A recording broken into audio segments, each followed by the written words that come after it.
अतिथि शिक्षकों के नियमितीकरण का मुद्दा इस न्यूज ने खुलासा किया है। जो नियमितीकरण की मांग मानी गई कि नहीं मानी गई, ठीक है। इसमें अतिथि शिक्षकों की नियमितीकरण की मांग को मान लिया गया है, ठीक है। और जो 4 मांगें नहीं मानी गई उसके बारे में भी इसने बताया है। न्यूज इंडिया एमपी छत्तीसगढ़ की न्यूज है, ये नेशनल न्यूज है, ठीक है। इन्हें स्पष्ट कर दिया गया कि अतिथि शिक्षकों की नियमितीकरण की मांग को माना गया और जो 4 मांगें नहीं मानी गई उसके बारे में बताया गया। तो आप वीडियो में बने रहे, ठीक है। देख के पूरा बात करते हैं एक और विषय की। जी हां, करणी सेना की, जिसने 4 दिनों में ही सरकार को समझौता करने पर विवश कर दिया। इन 4 दिनों में करणी सेना प्रमुख के साथ उनके कार्यकर्ता धरने पर बैठे रहे और सरकार के खिलाफ प्रदर्शन करते रहे। जब तक सरकार ने उनकी मांगों पर सहमति नहीं जताई तब तक तो पीछे नहीं हटे और अंततः सहकारिता मंत्री अरविंद भदौरिया के आश्वासन के बाद बुधवार को करणी सेना का आंदोलन खत्म हो गया। करणी सेना के प्रदर्शन का प्रभाव यह रहा कि ज्ञापन में शामिल 12 मांगों में से सरकार ने 18 मांगों पर विचार करने के लिए 3 अफसरों की कमेटी बना दी, 3 अधिकारियों की कमेटी बना दी। इस कमेटी में सामान्य प्रशासन विभाग के एसीएस को अध्यक्ष बनाया गया। इस कमेटी में स्कूल शिक्षा विभाग, सामाजिक न्याय एवं दिव्यांगजन विभाग के प्रमुख सचिव को सदस्य बनाया गया। यह कमेटी 2 महीने में 18 मांगों पर अपनी रिपोर्ट देगी। बाकायदा कमेटी के गठन का आदेश भी जारी कर दिया गया। हालांकि करणी सेना के 22 में से जिन 4 मांगों पर सहमति नहीं बन पाई है वो मैं आपको बता देता हूं वो क्या है। पहली मांग, आरक्षण का आधार आर्थिक किया जाए ताकि समाज के हर वर्ग में गरीबों को आरक्षण मिल सके, चाहे वो ठाकुर हो, ब्राह्मण हो, वैश्य हो, लेकिन सामान्य वर्ग का व्यक्ति है उसको आरक्षण का आधार यह होना चाहिए। यानी एक, और इसके साथ साथ एक बार आरक्षण मिलने पर दोबारा आरक्षण का लाभ नहीं दिया जा सकता, ठीक है। मतलब इस देश में कोई भी आदमी हो उसके आरक्षण का आधार आर्थिक ही होना चाहिए, जात नहीं होना चाहिए। दूसरा, SC/ST एक्ट में बिना जांच के गिरफ्तारी पर रोक लगे ताकि कोई भी निर्दोष व्यक्ति बिना अपराध के सजा न काटे। तीसरी मांग, SC/ST एक्ट की तर्ज पर सामान्य पिछड़ा एक्ट बने जो सामान्य पिछड़ा वर्ग के हितों की रक्षा करे और कानूनी सहायता भी प्रदान करे। चौथी मांग, खाद्यान्न या रोजमर्रा की चीजों को GST से मुक्त किया जाए और बढ़ती महंगाई पर लगाम लगाई जाए। अब ऐसे में यह जानना जरूरी है कि आखिर क्या वजह रही कि इन मांगों पर सहमति नहीं बन पाई। मैं आपको बताता हूं, ये चारों मामले केंद्र सरकार के अधीन है, राज्य के अधीन नहीं। यानी कि इन 4 मामलों पर फैसला केंद्र की सरकार ले सकती है, इनमें राज्य सरकार को कोई अधिकार नहीं होता। नतीजा यह हुआ है कि इन चारों मांगों पर सहमति नहीं बन पाई है। यहां आपको मैं यह भी बता देता हूं कि पिछले 4 दिनों में सरकार और करणी सेना के बीच बातचीत विफल होने की वजह ये 4 मांग ही थे। ऐसे में प्रदेश की सरकार ने अपने अधीन आने वाले 18 मांगों पर अपनी राय देने के लिए कमेटी बना दी है।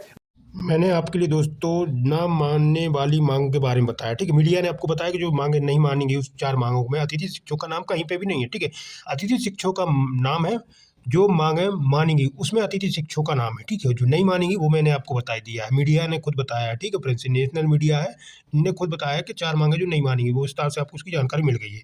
अब मैं बताऊंगा जो अतिथि शिक्षकों की मांग मानी गई हो उसमें आगे वीडियो में बताऊंगा। वीडियो में बने रहें, वीडियो अच्छा लगे तो लाइक करें और चैनल को सब्सक्राइब जरूर कर लें अपडेट पाने के लिए। मध्य प्रदेश सरकार ने जिन मांगों पर सहमति दे दी है उनमें पहली मांग सुन लीजिए कौन सी, क्योंकि वो भी आपको बताना जरूरी है। पहली मांग कौन सी है? EWS आरक्षण में भूमि और मकान की बाध्यता समाप्त कर 8 लाख रुपए की वार्षिक आय को आधार मानकर आरक्षण का लाभ दिया जाए। वर्ग से भरा जाए। मांग तीसरी, प्राथमिक शिक्षक भर्ती वर्ग 3 के पदों में 51,000 पदों पर न्याय संगत रोस्टर के साथ भर्ती की जाए और उच्चतर शिक्षक वर्ग 1 और माध्यमिक शिक्षक वर्ग 2 के वंचित विषयों जैसे कि मातृभाषा, हिंदी, सामान्य विज्ञान, विज्ञान के विषयों में पदों में वृद्धि की जाए। मांग 4, भर्ती कानून बनाया जाए। व्यापम के 1 लाख पदों पर सब इंस्पेक्टर, पटवारी, अन्य विभागों में जल्द भर्ती की जाए और भर्ती नहीं होने पर बेरोजगार युवाओं को बेरोजगारी भत्ता प्रदान किया जाए। केंद्र और राज्य की आने वाली सभी भर्तियों पर सभी वर्गों को 3 साल की अतिरिक्त छूट दी जाए।